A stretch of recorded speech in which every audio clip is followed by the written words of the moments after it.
Naalala ko nung umupo si Marcos, parang nasa 40 pesos yung binibili namin bigas mismo. Pero ngayon po, nasa 64 na. No? Kaya ang laki talaga ng inabante, yung 20 pesos na per kilo. Yun yung itinaas nung bigas simula nang umupo si Marcos Jr. Tapos noon po, yung itlog, makakabili ka ng 20 pesos, 4 na piraso. Ngayon sa community, 11 pesos na ho ang isang itlog. So paano na talaga mapagkakasya? Kahit na sabihin mong may dinagdag na sahod na 35 pesos, po yan napakalayo dun sa pangangailangan ng pamilya. Ngayon pa na dahil nga nagtaasan na yung lahat, dahil sa patuloy na pagtaas din ng presyo ng langis, edi tumaas din po yung bayarin sa tubig, sa kuryente, tapos pamasahe, talagang burden na burden para sa mga maralita ho yung mga ganyan. Sinasabayan pa nung patuloy na mga demolisyon at mararahas na mga demolisyon sa komunidad na nagdadagdag ng binabalikat ng mga maralita. Tapos karugtong pa ho niyan, syempre yung kawalan din ng kabuhayan. No? Kasi sabi nga namin, hindi naman po employed ang mga maralita, mga informal workers karamihan sa amin, ambulant vendors. Pero kakaharap siya ng mga clearing operation, yung mga pinangutang nilang puhunan, nababaliwala kasi kukunin ng mga nasa clearing operation. Tapos, kaya paano ho makaka-coop up yung mga maralita doon sa kahirapang dinadanas kung mismo yung gobyerno natin na dapat tumutuwang sa kanya ay hindi nagagawa yung responsibilidad. Bagkos, nagiging pasanin ng tao na magsarili ka, kumilos para mabuhay ka.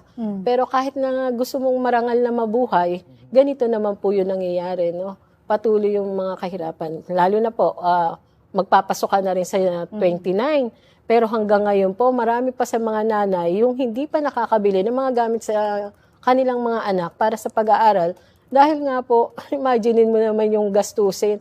Parang ang hirap pagkasyahin nung kinikita ng mga tatay. O kahit na sabihin mong may mga trabaho po yan sa pabrika, sa pagawaan, yung 610, tapos magiging 645. Saan po talaga aabot itong halagang ito para ipang-suporta doon sa pangangailangan ng buong pamilya.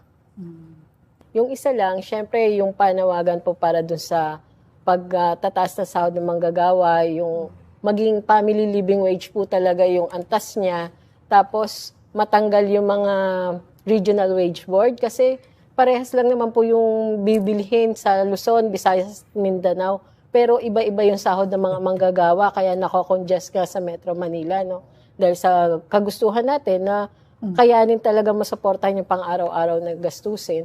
Tapos syempre, yung babalikan ko po na magamit talaga yung pondo ng bayan para sa mga serbisyong kailangan ng mamamayang Pilipino. Pondohan talaga yung syempre yung sa pangkalusugan, sa agrikultura natin, lalong-lalo na sa pabahay, at saka dun sa edukasyon nga. Kasi yun talaga yung mga nais na minimiti talaga ng mga magulang. No? Kaya kung ganito po yung masusundan, sa tingin natin, malilesen na po yung krisis ng kagutuman at kahirapan. Pero hanggat hindi talaga tinitignan para magserbisyo sa mamamayan, yung mga polisiya, mananatiling hugkang yung mga gagawin kahit ng Kongreso at Senado natin.